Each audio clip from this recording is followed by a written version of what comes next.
আসসালামু আলাইকুম। আশা করব সবাই ভালো আছেন। যারা আমাকে ফলো করতেছেন, রমজান মাসে আমরা যে চ্যালেঞ্জটা নিয়েছিলাম যে আমরা 30 দিন পরে আমাদের ফিটনেসটা ইমপ্রুভ করব, বলে টাচ ইমপ্রুভ করব।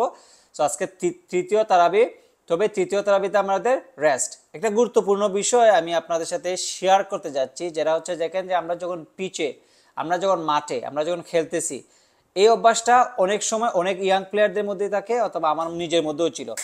মনে করেন আমি একটা শুট নিছি, গোলকে বল বাইরে চলে গেছে, ড্রিবল করতেছি, মিস্টেক হচ্ছে, পাস দিছি, মিস্টেক হয়ে গেছে, বা আমি নিজেই ডিসাইড করেছি যে আমি বল নিয়ে যাব, মিস্টেক, বল আমি হাত পা থেকে চলে গেছে।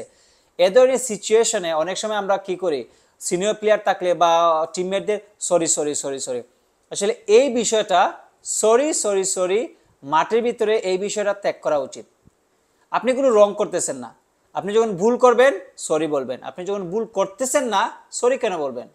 আপনি শুট নিছেন, আপনি পজিটিভ, আপনি শুট নিছেন, শুটটা আপনার কিছু কাজে আসে নাই, কাজ কাজ হয় নাই, আপনি পজিটিভ, আপনি ড্রিবল করতেছেন পজিটিভ, আপনি হয় নাই, আপনার জন্য যে কোনো একটা আইডিয়া আপনি নিজে ক্রিয়েট করতে চাচ্ছেন, বাট এটা কাজ করতেছে না, এজন্য আপনাকে সরি বলতে হবে না।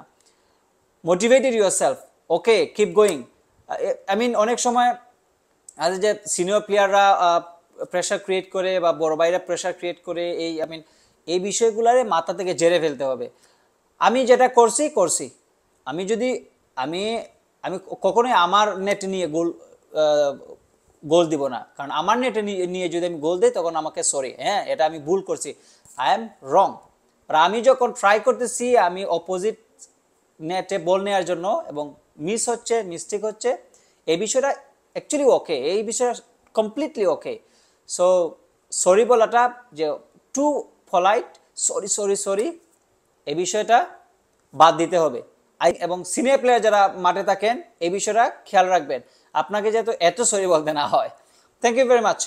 আর রমজান মাস আমাদের, যেহেতু আমরা রোজা রাখতেছি, তারাবি পড়তেছি, পরে আমাদের ট্রেনিং করতেছি, সো আমি আজকে তৃতীয় দিনে রেস্ট রাখছি, কারণ হচ্ছে বডিতে একটা কি বলে একটা মানিয়ে নেওয়ার একটা বিষয় আছে। আমরা 2 দিন ট্রেনিং করছি, আজকে রেস্ট নিলাম। আগামীকালকে আমার যদিও গেম আছে এই সপ্তাহে, আগামীকালকে আমি জগিং করব, আমরা অফকোর্স আমি আপনাদের আপডেট করব, এবং পরের দিন আমরা কন্টিনিউ করতে থাকবো। সো ধীরে ধীরে আশা রাখি রমজান পরে আমাদের ফিটনেসটা ভালো হবে ইনশাল্লাহ। যারা এখনো ফলো করেন নাই, যারা এখনো সাবস্ক্রাইব করেন নাই, ভিডিওগুলো শেয়ার করবেন, কারণ এই ভিডিওগুলো আপনাদের উপকারের জন্যই। অফকোর্স আমার উপকার হচ্ছে, আমি আপনাদের সাথে ট্রেনিং করতেছি, নিজেও এখানে কনসেন্ট্রেট হচ্ছি, নিজেও এখানে মনোযোগী হচ্ছি। সো অফকোর্স আমারও ভালো হচ্ছে, আর আমি আপনাদের অফকোর্স ভালোই চাচ্ছি আর কি। Thank you very much, all the best and happy Ramadan again. Thank you.